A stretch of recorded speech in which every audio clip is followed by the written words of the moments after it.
Ladies and gentlemen, welcome, and thank you for joining today's webinar, Overview of the U.S. Department of Labor's Apprenticeship Program. Before we begin, please ensure you have opened the chat panel by using the associated icon located at the bottom of your screen. If you require technical assistance, please send a chat to the event producer. Please note that all connections are muted until the Q&A portion of the call. We'll provide you with instructions on how to ask a question at that time. You may submit a written question at any time by selecting all panelists from the drop-down menu in the chat panel. Enter your question in the message box and send. And as a note, this webinar is being recorded, and the recording and presentation will be emailed to all attendees. With that, I'll turn the call over to Assistant Deputy Secretary from the U.S. Department of Housing and Urban Development. Do you have a panic tomorrow? Well, thank you, Ronnie. Welcome, everyone. Welcome to today's webinar, which is co-hosted by the U.S. Department of Housing and Urban Development and the U.S. Department of Labor. My name's Ben DeMarzo. I'm the Assistant Deputy Secretary for HUD's Office of Field Policy and Management, which oversees the EnVision Center's demonstration. First, I want to just thank all of you for your continued service and hard work, helping all of your communities and partners during the ongoing pandemic and economic and social challenges. We know how hard you're working on the ground. We appreciate everything that you're doing to help our fellow Americans. We also appreciate our federal partners at Department of Labor for being available today to talk with you about their apprenticeship program and some great resources from DOL, which many of you requested in your EnVision Center applications. Because of the content of this webinar, we've extended the invitation to a lot of our other partners and people who are very important in the community to HUD, including Connect Home, our Promise Zone leads, and other partners who work on place-based work. So I'd like to welcome all of you as well to today's call.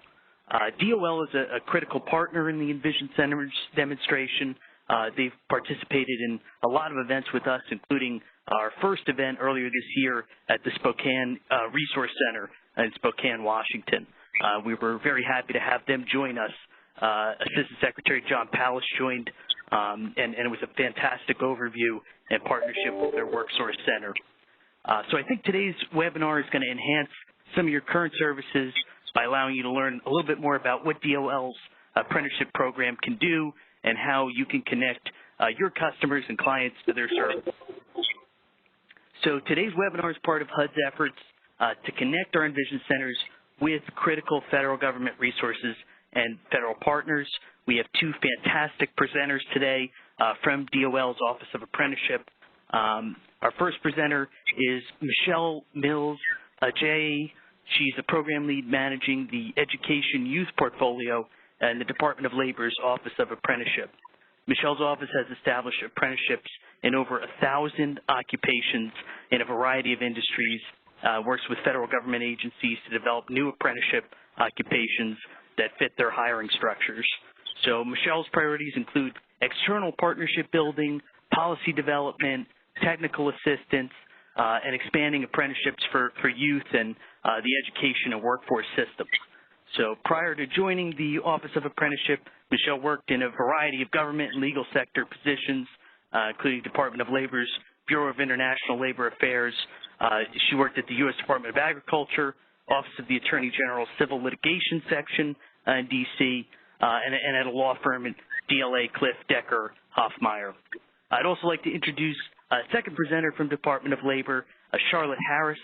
She's the unit chief on the Innovation and Partnership team in the Division of Adult Services and Governance at the Department of Labor. She has more than 20 years experience in leading workforce development initiatives.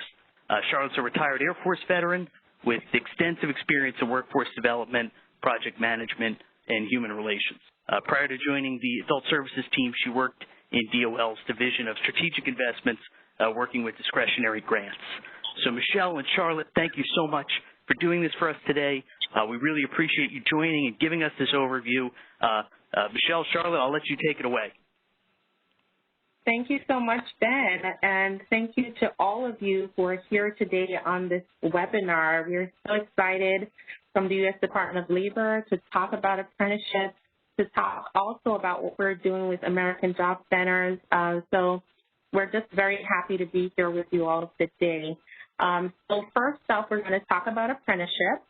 And, I like to kind of take a quick poll, as to how many folks are familiar with that. So just put that in the chat if you know what apprenticeship is about, or you have no clue and really want to know the basics on apprenticeship. And while I get into that, I can just survey and see where we are in terms of knowledge base. So go ahead and feel free to do that. Next slide, please, Ron. So again, I'm Michelle Mills Ajayi, and I work in the Department of Labor's Office of Apprenticeship in the Division of Workforce Operations and Investments.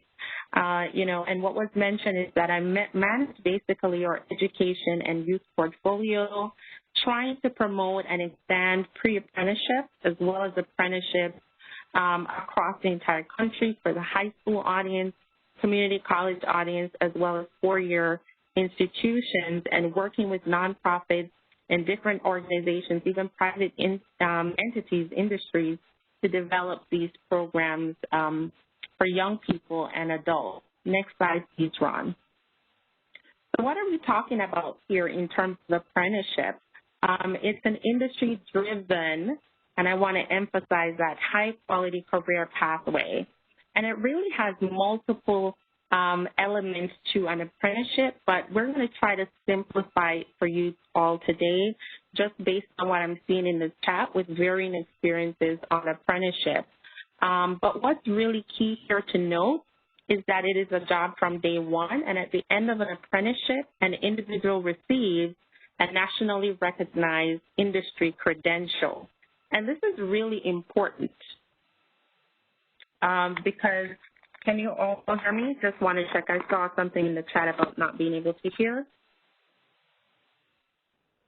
Okay, next slide, please.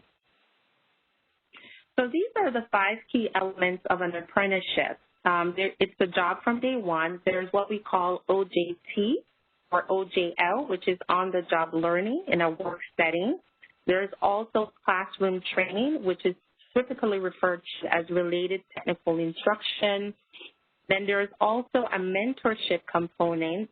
And then again, as I mentioned, the industry recognized credentials. So if you don't take much away from this, these are the 5 core elements that make up an apprenticeship program. Very critical. It's not an internship. It's not a co-op, because it is a job from day one. When we talk about on-the-job learning, we're talking about activities in the work setting, meaning they're actually doing the work in that specific occupation, not just bringing coffee and, printing papers, et cetera, but they're actually doing work related to the industry as well as the field. Next slide, please. So what I want to kind of highlight with this slide here is that there's so much benefit from apprenticeship. We love to talk about the impact. We love to talk about the value of apprenticeship because this is very important. We know that when we're looking at different countries, Germany, Switzerland, they have really high numbers in using apprenticeship. There's a reason for that, because the return on investment is pretty high.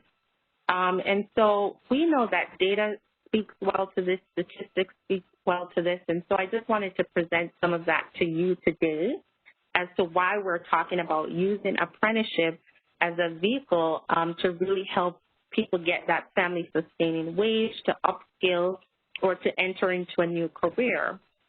So from multiple studies, we found that when an employer invests $1, they get a return of $1.47 from the apprenticeship.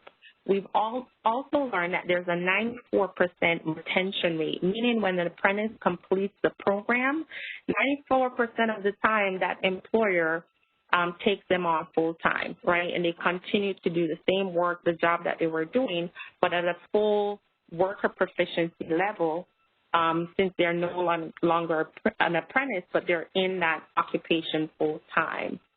Something also that we've learned is that over an apprentice's lifetime, because they entered into an apprenticeship program, they earn $300,000 more than those who are not in an apprenticeship program. So this is very critical to note. Next slide, please, Ron.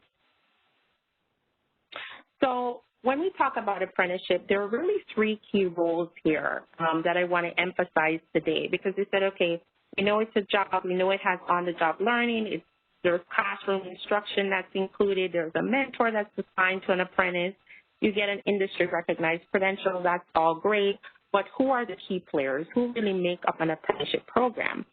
So the first one we tend to talk about is the apprenticeship sponsor, which simply means, in layman terms, the employer, the person who is hiring the apprentice, the person who has the OJT or on-the-job learning elements worked out in a work plan for that apprentice.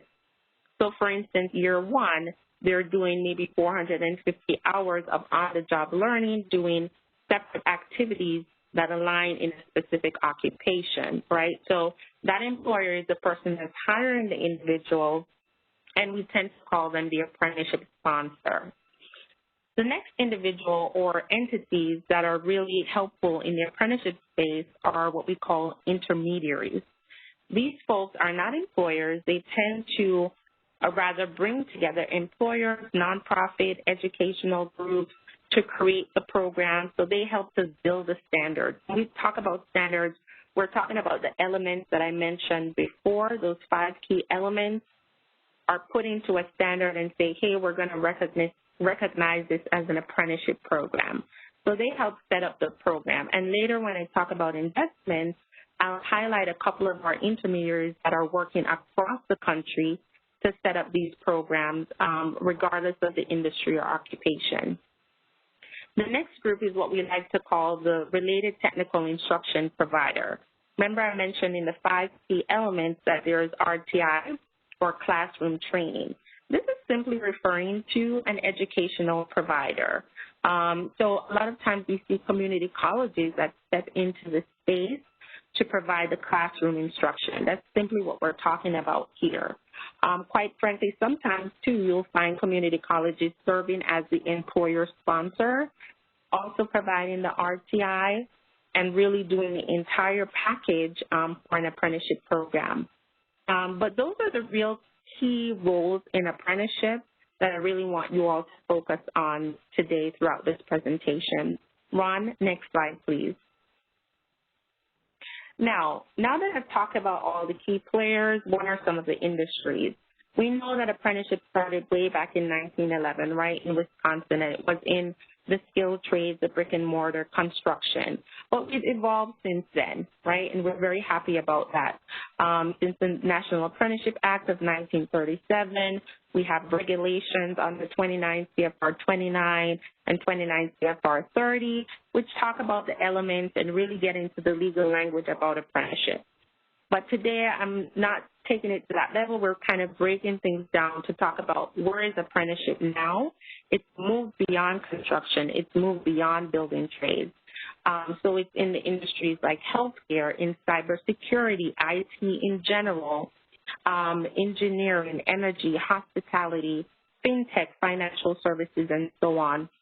And I really want to emphasize this because a lot of times people say, you know, they think that apprenticeship is just for the skills trade, and it really is not. You know, before, next slide, please, I mentioned the 94% retention rate. Here are some of the companies that are really supporting apprenticeship on a large scale. Recently, too, we even added Google to the group that has a national apprenticeship program. So we have Microsoft, Dow, Tesla, Siemens, Ford, CVS, IBM, and so many more employers that are stepping up, industry representatives, to create these programs. So we're very, very, very, very happy about that because, you know, our numbers last year was about 100,000 apprentices in the system. While some might say that's spectacular, that's great, you know, we're doing a good job, and we are, but when we also look at other systems that are slightly different, like Germany and Switzerland, they have like 5 million and a very high uptake, you know, and so we're trying to change that momentum in the U.S. to use apprenticeship, but there's a stigma behind it, right? It's, again, it's construction, it's the building trades, and we're saying, no, it's different. It's expanded and evolved beyond that. Here are some key industry folks that are participating in the program. So it has changed over time. Ron, next slide, please. So when we talk about the apprenticeship focus here, I talked about how it's changed in terms of industry. We have currently to date over 1,300 apprentice-level occupations. And I really wanted to focus in on this today because, I highlighted here on this slide a couple of apprentice-level occupations that have highest numbers that we pulled from our data from the last fiscal year. But since, recently we kind of compared and looked at the data and we saw a big jump in terms of the new industries that are now being represented as well. But still you're going to find the higher ones in the traditional occupations, but there is a jump now in the newer industries. And so we've seen like 128% jump just comparing numbers from, 2009 up to now today. And I really want folks to understand what an apprenticeable occupation is. Basically, anything can be apprenticeable as long as you have the core key elements, meaning an employer, the apprentice, having on-the-job learning, related technical instruction, and at the end, an industry-recognized credential.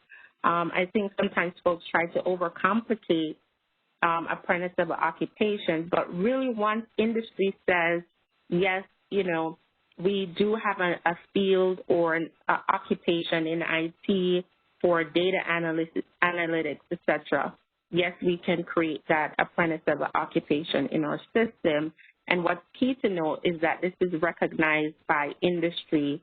It's not DOL that's just coming together creating this, but this is actually consulting with industry across to ensure that when we create this is actually something that can be transportable when that individual jumps from one state to another. That credential is still valid and worthy of usage in terms of getting a job, which is what we're really talking about here. Next slide, please, Ron. So today I'm going to spotlight IT a bit because we're talking about some of the newer industries. And I love this quote here from Ned from IBM. They're great partners. We have Lockheed Martin. They're great partners as well. I just wanted to spotlight some of the apprenticeable occupations that we've had with them over the years. So computer programmer, operator, information management systems, et cetera. And the reason why I'm highlighting this, I think more than ever, it's become more important. We talk about IT, data security, for one. Now with this pandemic, you see a lot of the occupations moving to online, folks having to kind of upscale or they're changing gears and moving to the IT sector, which we're kind of seeing because they can continue their work without much in-person engagement. So I just wanted to share this with you. When the slides are shared after the presentation, you'll be able to click the link and really open up resources in that area. And we're promoting this because we're finding that there's an uptick in this industry. So that's why we have this spotlight IT apprenticeship slide here. What I also want to kind of point out is when we talk about IT apprenticeship, it's not just specific to cyber or IT per se. We have healthcare related IT adjacent activities that are happening as well. I mentioned data analytics, medical coder, et cetera. An apprenticeship is used for that too in those industries. In construction, you have someone operating a crane, using an iPad, and so forth. So things have really evolved and changed, and IT is one of those cross-cutting things across industry right now. Ron, next slide, please. So again, I just want to hone in because you're going to say, okay, apprenticeship sounds great, but what's the benefit to the employer, the education provider, and the career seeker, right? Because we're talking about ROI. And I know I mentioned that slide and I showed you some data points. That's really great. But we also wanted to do some qualitative analysis, and so we went out and we chatted with some employers. And this is what we got back in terms of our results. They've told us, the employers, that it diversifies their workforce. It actually minimizes liability costs. and that they love being able to leverage federal and state resources. One of them that I'm going to point out today is the Workforce Innovation Opportunity Act. That is one of the resources that they really leverage. And so, just wanted to highlight some of the benefits here, improving productivity and profitability as well. Next slide, please, Ron. Great. So the benefits of the career seeker, most of our apprentices typically we're finding, might be in high school or in community college. And, in an apprenticeship program, an employer sometimes pays for the tuition. So the apprentice comes out debt-free, right? So that's a ding, ding, ding, very important point here when we talk about college debt in the United States. So apprenticeship really helps a lot. We talk about family-sustaining wages. Imagine, a high schooler being paid on the job as well as still going to school, not forfeiting school to work, but earning and learning at the same time, which is really important. And then I mentioned the industry-recognized credential. It's not a DOL certified credential, but it's something that is recognized across that industry. So if they move across states, it's still going to be a valid credential that is recognized. Next slide, please. For educators, it's great. It really boosts the revenue stream in terms of putting butts in the seat, as they would like to say, but really increases student retention as well, because a lot of students nowadays, they don't just want to get the theoretical aspect of things, but they actually want to know, how do you implement, what do you do? Things are becoming more competitive. People want to come out with some actual real work experience. Another thing, too, is that students can leverage WIOA, the Workforce Innovation Opportunity Act, as well as some FAFSA benefits that may be applicable for those who participate in an apprenticeship program. Next slide, please. For veterans, we want to point them out. Here, there's so many benefits. They can leverage a GI Bill. You have US MAP, which is an apprenticeship program for transitioning service members. They can use a GI Bill to pay for books and supplies, as well as housing. So we just want to highlight that as well, because one of our biggest populations that we found that really leverages apprenticeship are our veterans. Next slide, please. So this is very exciting. So 2017, the president signed the executive order on expanding apprenticeships in America, and really just changed the game here in terms of the introduction of even a new program, industry recognized apprenticeship program, which went into full effect on May 11. And so now on apprenticeship.gov, we have a series of fact sheets, info about industry-recognized apprenticeship programs, and what that means. Basically, you have to stand up a standards recognition entity where third parties designated by the Department of Labor will be able to approve apprenticeship programs. So we are very excited about this in terms of giving a boost to the apprenticeship system and really increasing our growth in that area. Next slide, please. So I mentioned apprenticeship.gov. It was launched in 2018. We have a lot of great resources on it, and that's why I'm pivoting to this website. So if you get a chance, please go click, on apprenticeship.gov once you get these slides and really survey the website. It's a site that's our one-stop shop for all apprenticeship, connecting career seekers, employers, and educators to create an apprenticeship program. Next slide, please. This really pulls from multiple data and uses artificial intelligence to make sure that we have real-time information about apprenticeship. So you're not going to see an application open that is actually closed. So we pride ourselves in that. We have typically over 25,000 listings of available opportunities for apprentices. We pull from the National Labor Exchange, state job boards, and so on, and filter through and cut those opportunities that are no longer available. Next slide, please. We also have our partner finders. I talked about the key players, and you might be thinking, hey, we would be great to be an intermediary. We'd be great to be a sponsor. How can we get involved in this? Well, this partner finder, you can enter in your zip code, the city, the state, and you'll find other practitioners in the field that are creating programs or leveraging DOL resources to create programs, or employers that are looking for partners to expand their programs. So I would definitely encourage you to look at this. What is really critical and important here is that you will always see an Office of Apprenticeship location in that state, or what we call state apprenticeship agencies, or SAA in that state. That is where you can connect with an apprenticeship consultant to get information about how you can get involved in apprenticeship.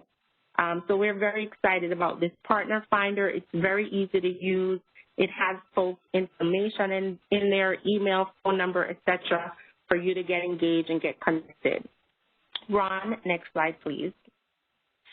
So here we just want to kind of feature a bit some on youth apprenticeship. Given this whole situation that we're in right now in the country, we've seen an uptick for needing resources for young people. So last year we developed some materials for even middle school and the high school audience, partnering with Scholastic Magazine. We've seen over about 1 million downloads of the material in terms of a teacher guide, a parent guide, student activities to kind of introduce them to the world of apprenticeship, because we recognize we kind of have to have the conversation as early as middle school so that when folks come to the high school level, there's not too much of a stigma as to apprenticeship is just for the skills trade. So we've developed this. It's online. It's free for you to download and to use. Next slide, please. Also in the youth apprenticeship space, we've partnered with CTO, Career Technical Student Organizations. We've partnered with the School Superintendents Association. We've developed materials and we've put it on our high school page. Again, I'm focusing on youth here because we know based on the situation here, a lot of folks are staying home, and so we wanted to provide materials, guidance as to what they can get involved in and how they can continue getting engaged in apprenticeship. Next slide, please. So just really want to spotlight issue here, one of our youth apprentices, and we're very happy to do this. This apprentice was actually supported through our Urban Institute Youth Apprenticeship Intermediate Contract, and we have a slide coming up that will touch on some of our investments. But Maya H., she was in a welding youth apprenticeship. This year, she actually graduated from high school and completed 2,000 hours of competency-based welding apprenticeship. So she not only just learned the fundamentals of welding, but really earned an industry-recognized credential in this space. And she's working on designing and producing manufacturing equipment today. So we're very excited to feature some of our young people, what they're doing. I also know another apprentice in IT that recently graduated and was able to purchase a home for her family. So it's great when we talk about these success stories, how it's really changing lives and allowing people to have family-sustaining wages. Next slide, please. So I just want to point to some resources here. We have a quick start toolkit. We have federal resources playbook that talks about WIOA, the GI Bill, and what some of our federal partners are doing in apprenticeship. We even have a DOL registration site where you can go in and build your own apprenticeship program. And all of this can be found too on apprenticeship.gov. So we've really ramped up providing tools, resources through the website, through handouts, through fact sheets, et cetera, that you can utilize to get acquainted with and to engage in the apprenticeship community. Next slide, please. So I want to emphasize we've done over about, I would say, almost $500 million in investments recently. We just closed our Youth Apprenticeship Readiness Grant for $42.5 million. And we also closed on our State Apprenticeship Expansion Grant for $73 million, a little over $73 million, which was closed on May 21st So all of these investments that we've made recently is to expand apprenticeship in multiple industries across the country. So just wanted to put these up here. We have our industry and equity intermediary contractors.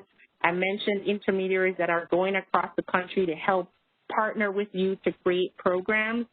We have them in every industry: transportation, IT, we have passport, we have apprentice, we have so many different intermediaries that can be contacted. If you use the partner finder on apprenticeship.gov, you can get access to these folks and find out how you can leverage them to develop programs in your local area.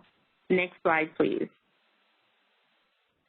So I also mentioned WIOA, and this is very key and important, because I think a lot of people don't know how to leverage WIOA using registered apprenticeship.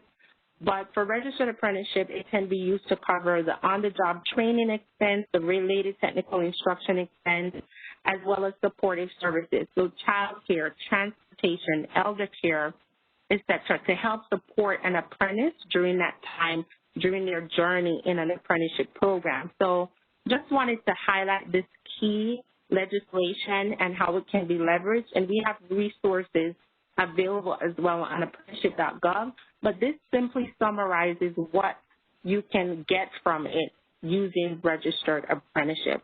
Because folks need to cover costs for books, for supplies, etc., and this can be leveraged to do just that. So we're very excited about apprenticeship.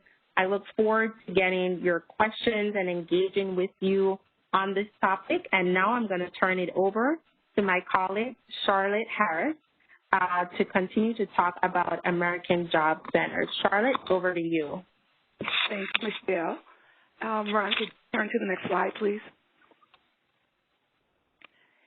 And my portion is just to talk briefly. I was just asked to talk briefly about the American Job Centers and job training and employment opportunities through WIOA, or the Workforce Innovation and Opportunity Act, that you heard Michelle refer to frequently throughout her presentation.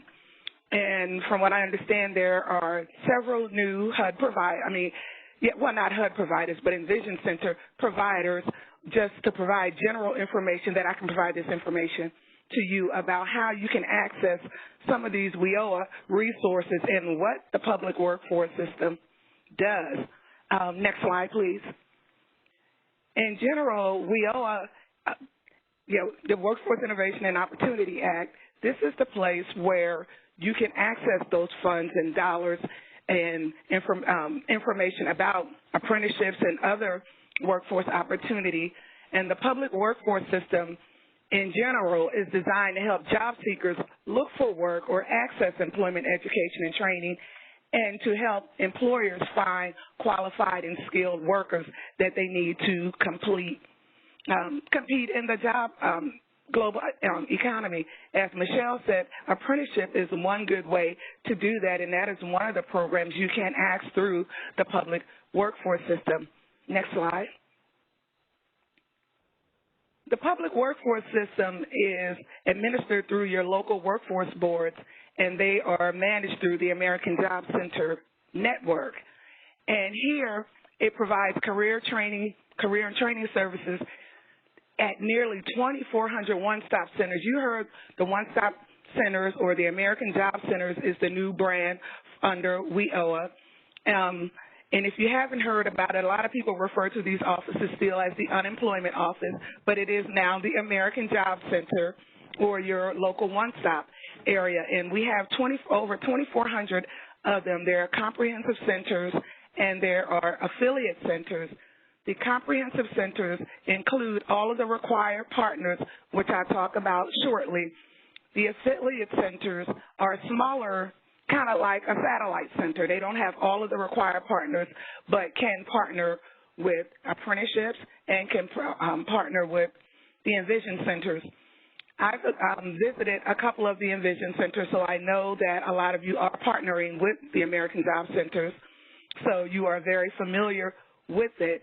One benefit of partnering with an American Job Center is that there are 19, WIOA identifies 19 required partner programs that must provide access to their programs and activities through the American Job Centers.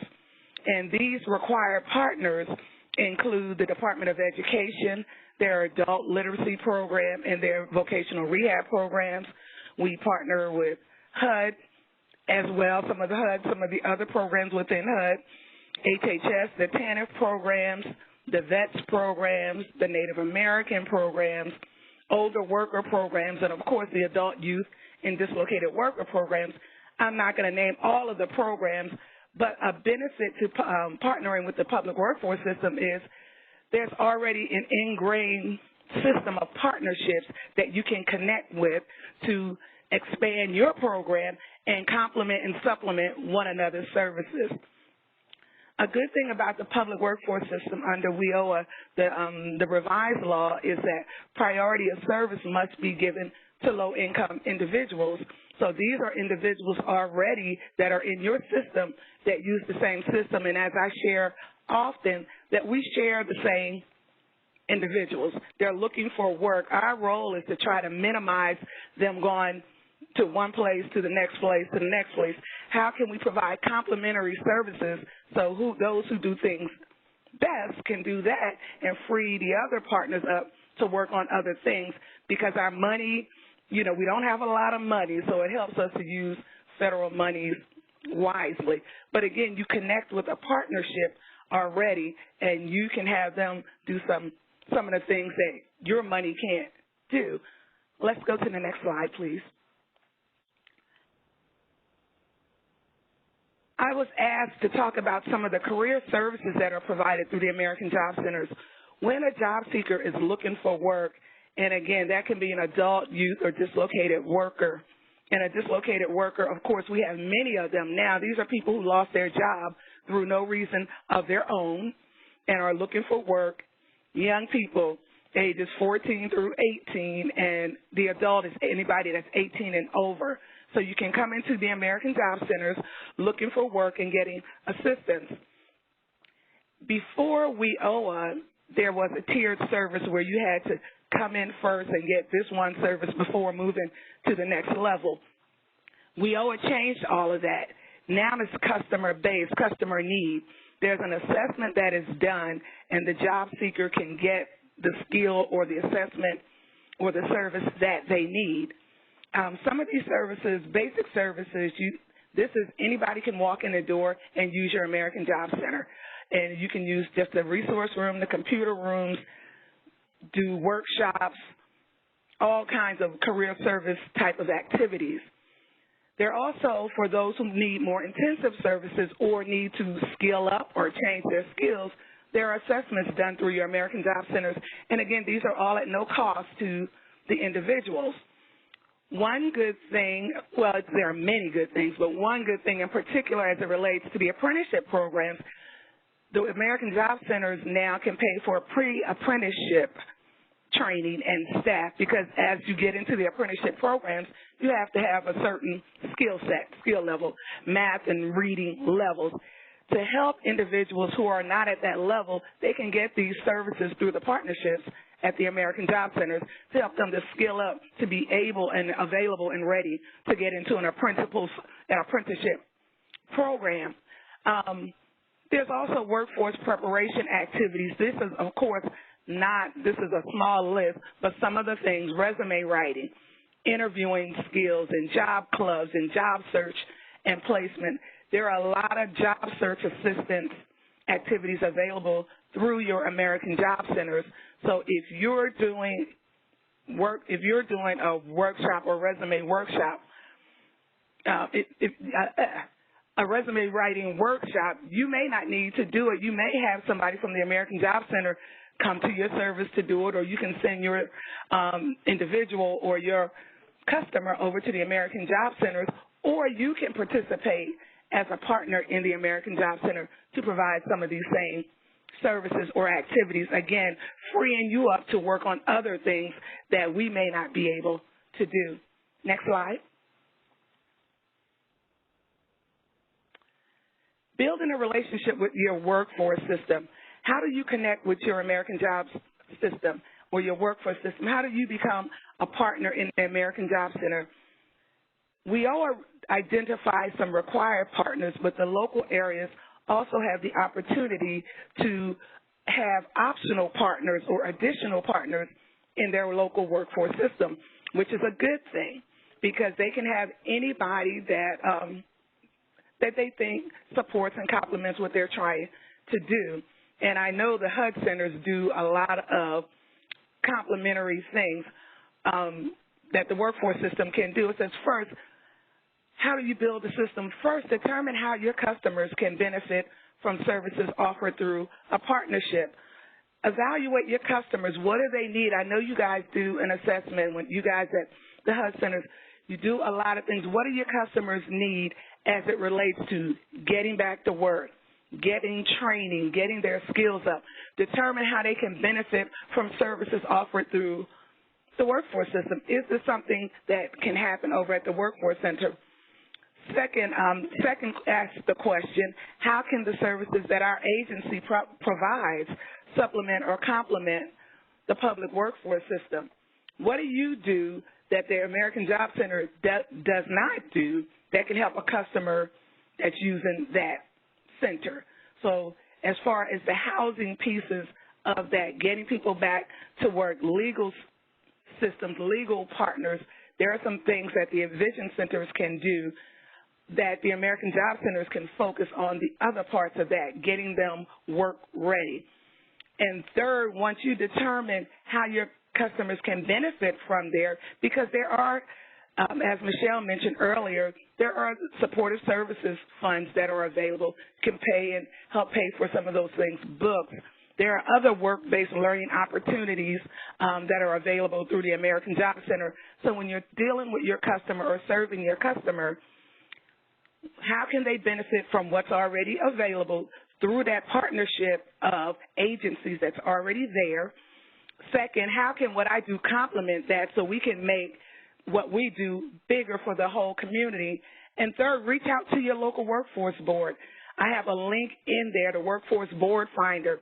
Once you click on that link, you can put in your zip code and it will give you, you can do it within 5 miles, 25 miles, or whatever mileage you want, the radius, and it will identify all the local workforce boards in your local area. And it also provides, of course, their contact information. So this is your opportunity to connect with your workforce board, saying this is what we can do and this is how we can help, and get together to see how we can make this one workforce division that it's envisioned to be. Next slide. And these are just some tools that help you as you help your customers that come in. The Career One Stop. This is a link. If you haven't used it already, it provides a multitude of resources and tools to help your job seeker navigate through the workforce system or through work in general, not just through the workforce system, but in general. My Next Move helps students explore careers. It talks about ONET. It has ready-to-read profiles. If your job seeker is not sure what they want to do, they have interviews. They have different things that are available to you in English and in Spanish. So it's a great tool to help you help your individual. Next slide. And that's all I had today. Again, mine was just a general thing, or how you can connect with your local workforce system and your local workforce board so you can access funds for apprenticeship. Okay. Now, who gets it next? Is it back to Rom?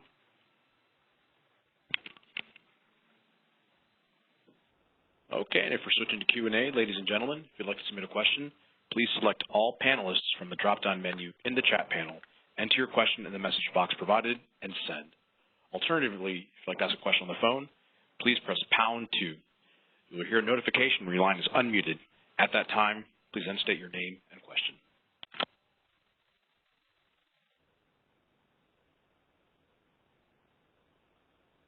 I see a question here. Oh, it moved. It was, can CDCs be an affiliate American Job Center? Can somebody clarify what a CDC is?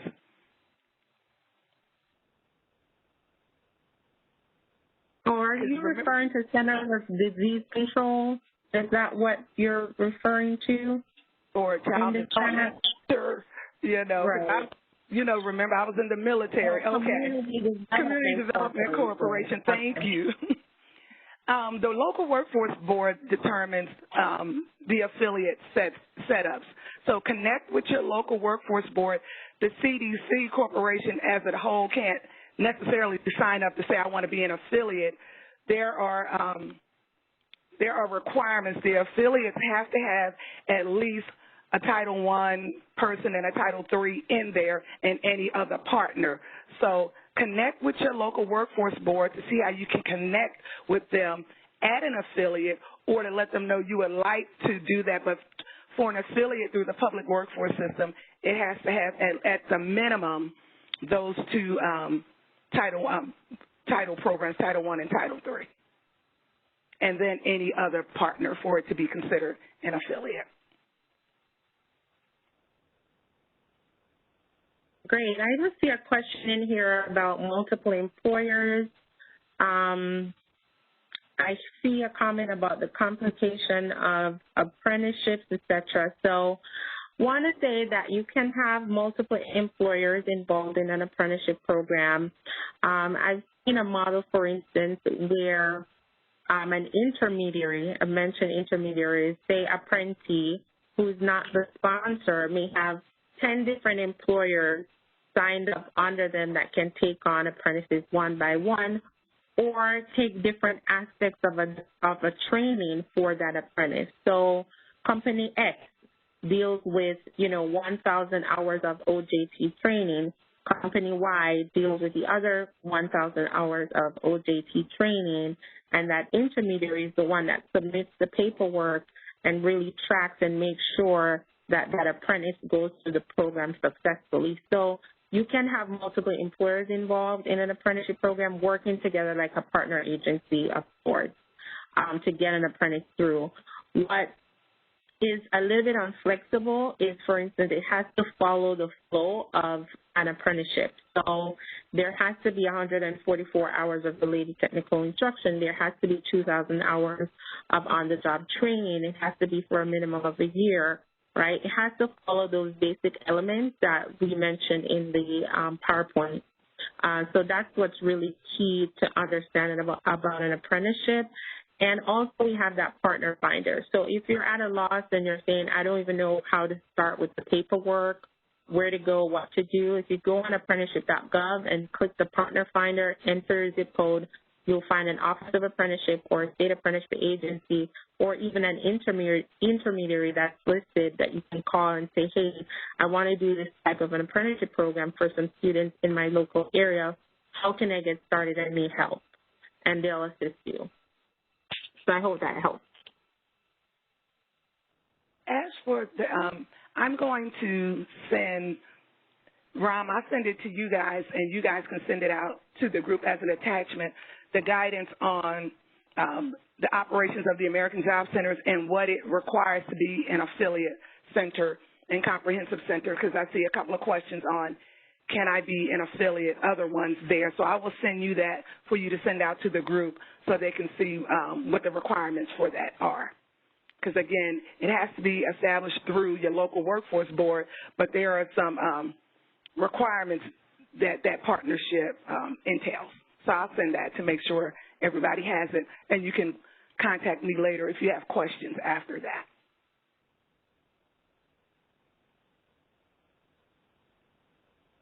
Great, and I just dropped in the chat box a link to where we post our grants.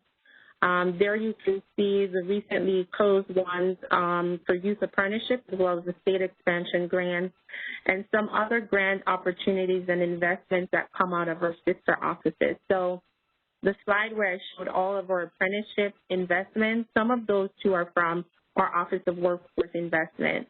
But we're really coordinating across offices at DOL to promote apprenticeship. So when you go to that site that's linked in the chat box, you'll see all of the recent grant opportunities that are there for apprenticeship.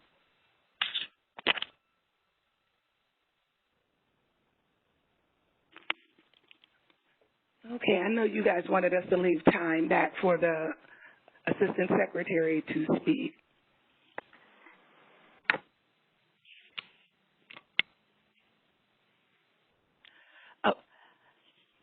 I'll take this last question, and I don't know when we'll turn it back over. It says, can you share how EnVision Center sites can work with existing career service sites now, even though they're not an affiliate? Yes, you do not have to be an affiliate to work with the American Job Centers. Just contact your American Job Center and let them know what you provide and what you offer, and you guys can do it together. You don't have to be signed up an official partner to be a partner. There are benefits to that, but you can still work with the American Job Centers to get your customers served, because, again, we're serving the same population. On one of the slides on the American Job Centers, there's an American Job Center finder, basically. American Job Center, there's a link, and you click on that link and put in your zip code, and it will list all the ones in your local area. And just connect with your American Job Centers. Now, you do not have to be an affiliate. You do not have to be a partner. You can work with your American Job Centers. Right. And, yeah, just to echo that, you know, we've worked with anyone to establish apprenticeship programs as long as folks are willing, have the mindset to work with us to set up things that have really good quality standards. You know, we're trying to promote apprenticeships and to grow that, whether it's registered or industry recognized, which is one of our newer models that's taken some time to get off the ground since that was just released. I saw a question here as well about apprenticeship opportunities in rural areas. I shared a link to the grants. You'll notice that a lot of them do have a geographic scope that's included. So, for example, the Youth Apprenticeship Readiness Grants, some of those that will be selected will be serving folks in rural areas. You know, so we always keep that in mind when we put out solicitations to really try to serve the entire public based on labor market information, based on need assessments, et cetera. All of that really goes into how we think about our investments to grow apprenticeship across the country. So I think there's one last question on the phone. Do you want to pivot to that one, Ron? Certainly. Caller, your line is unmuted. Yeah, hi. I was inquiring. Normally, I've inquired about apprenticeship programs in the past in various different states because the concept sounds something that is relevant to what we do. However, every time we go to these government entities, that either they'll specifically say we don't have the funding to do or provide funding to help anybody get or grow or, you know, develop an apprenticeship program, and that most folks.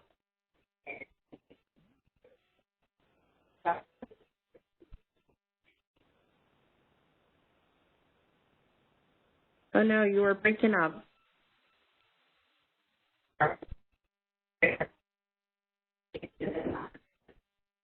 Incentives by which to pay for the apprenticeship program, but when I'm looking at the grants, and I see a lot of the grants are from the Department of Labor to the states, how are these states actually using the funds outside to pay for the payroll to support their department? Where are the funds available for capacity building for other entities to help? Because from what I also understand, companies, if they say it's complicated, it's just a lot, and they want you to pay for it. So a student like myself who receives only over $1 to do certain types of training, you know, if I wanted to get, let's say, Bazzuto, and I say, hey, Bazzuto, you know, if you don't have an apprenticeship program, we could run it for you. We could be the educators of the, you know, the hard skill and the soft skill. So I'm just trying to piece it all together, because this is probably the closest that I've ever come to an epiphany as to how I can work in an apprenticeship program, based on what I've heard. Right. So great question, great comment. Some of what you said was a little bit crackly there, but what I'm getting is how are funds being used, capacity building, especially ones that go out to the state. So if you look at that link, there's one that's called State Apprenticeship Expansion Grant for about $73 million. There are requirements in it. It's tiered funding, so there's a $450 that goes to states, $300,000 that goes to territories. Then there's also a second level threshold that's more competitive, where the states had to apply for that funding this time around and explain how they would partner, how they would leverage resources to build programs, how they would system build to expand apprenticeship. So, just to encourage you to take a look at that new one that's there, but in general, our states work by either, working through intermediaries themselves or contractors to expand programs. They're also having their apprenticeship consultants on the ground working with local communities through the college system to try to expand apprenticeship.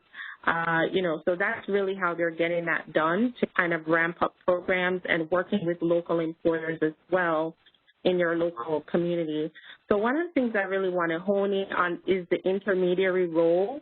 I think you touched on that a little bit. I know I had a slide that showed some investment money there, but for instance, Urban Institute is one of our intermediaries that's working across multiple industries to create programs for youth and adults.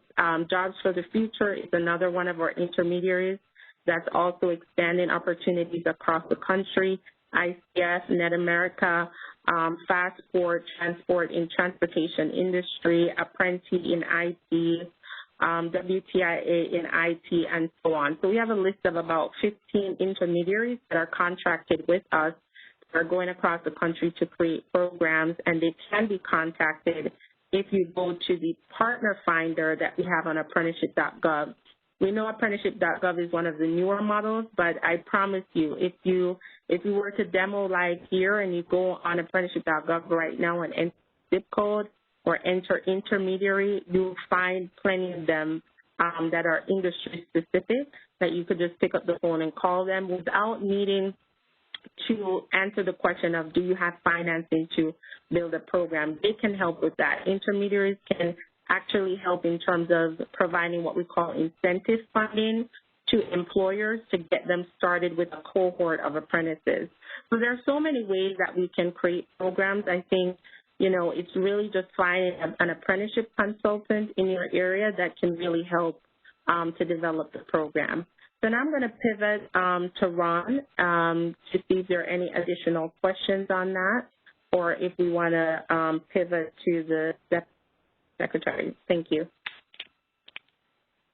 Thank you all so much. Thank you, everyone, for joining, and thank you, Michelle and Charlotte, for your presentation. This is a fantastic overview. Also, be sure to join us for our next couple of webinars. Next Tuesday, we're holding our next webinar on how EnVision centers can respond to COVID-19. We'll also be holding a webinar with the Federal Communications Commission on the Lifeline program, which helps low-income people access phones and internet capabilities and lower their bills. So two exciting opportunities coming up to provide more services to all of your centers and sites. So thank you all so much, and we'll see you at our next webinar.